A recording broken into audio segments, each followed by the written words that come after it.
Hello అండి అందరికీ. నేను నా స్టైల్లో రసం ఎలా పెడతానో చూపిస్తాను చూడండి.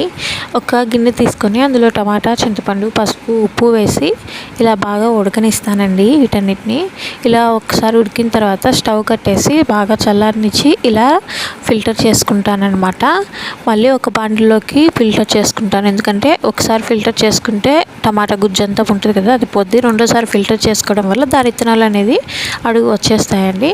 దాని తర్వాత మనకు కావాల్సిన వాటర్, ఉప్పు అన్నీ వేసుకొని పులుపుకు తగినట్టుగా ఉంచుకోవాలన్నమాట ఒక గిన్నెలో. దాని తర్వాత నేను మొన్న చూపించాను కదండి రసం పొడి, ఆ రసం పొడి అనేది ఇక్కడ వేస్తున్నాను. వేసేసి అంతా కలుపుకొని ఉప్పు అన్నీ టేస్ట్ అన్నీ చూసుకున్న తర్వాత ఇలా పోపు పెట్టుకోవాలండి. పోపు పెట్టుకున్న తర్వాత ఆనియన్స్ అనేది మనము యాడ్ చేయకూడదు ఇందులోకి.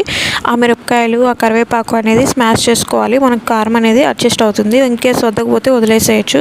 ఇలా మూత పెట్టేసిన తర్వాత ఉడకకూడదండి రసం అనేది, మనకు నొరగొస్తే సరిపోతుంది. అంతే, రసం రెడీ అయిపోయినట్టే.